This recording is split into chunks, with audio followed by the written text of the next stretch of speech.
एक लड़का था, उसका नाम वर्गराज था। वो महामूर्ख था। वो एक गुरुजी के आश्रम में चला गया कि गुरुजी मुझे शिक्षा चाहिए। गुरुजी के पास वह पढ़ा। 5वीं तक सभी बच्चों को बहुत कुछ आया, लेकिन वर्गराज को कुछ नहीं आया। वो शून्य वाटे सन्नाटा था।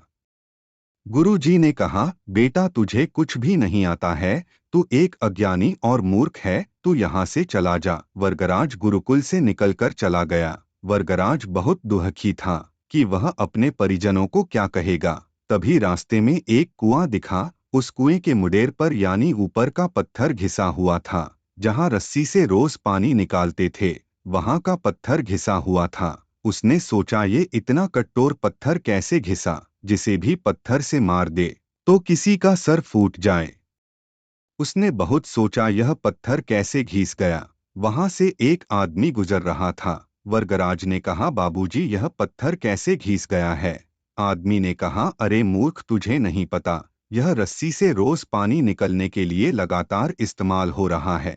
रस्सी के जोर ने इस पत्थर को काट दिया। वर्गराज ने आदमी से कहा, यह रस्सी तो बहुत पतली है, नारियल के उसे पतले धागों से बनी है। नारियल से बनी रस्सी एक पत्थर को कैसे काट सकती है। उसे आदमी ने कहा, लगातार रोज रोज पानी निकलने इस रस्सी के अंदर ऐसी क्षमता आ ही गई। फिर वर्गराज के दिमाग में तुरंत ही यह बात आई कि एक रस्सी पत्थर को काट सकती है, तो मैं भी पढ़ाई के सारे चैप्टर को बार बार याद करता जाऊं तो मैं कर सकता हूं। हाँ दोस्तों, करत करत अभ्यास के जड़मती होत सुजान रसरी आवत जात ते सिल पर परत निशान।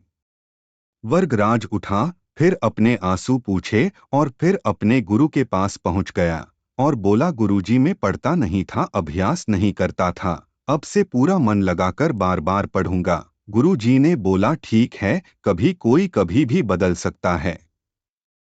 वर्गराज ने 1 साल कड़ी मेहनत किया और वह क्लास में फर्स्ट आया। दोस्तों, इस कहानी से यह शिक्षा मिलती है कि अगर हम लगातार एक ही चीज बार बार करें तो हम उसमें पूर्ण रूप से परफेक्ट बन जाते हैं। लाइक शेयर और सब्सक्राइब जरूर करना। धन्यवाद। ओके बाय मेरे दोस्त।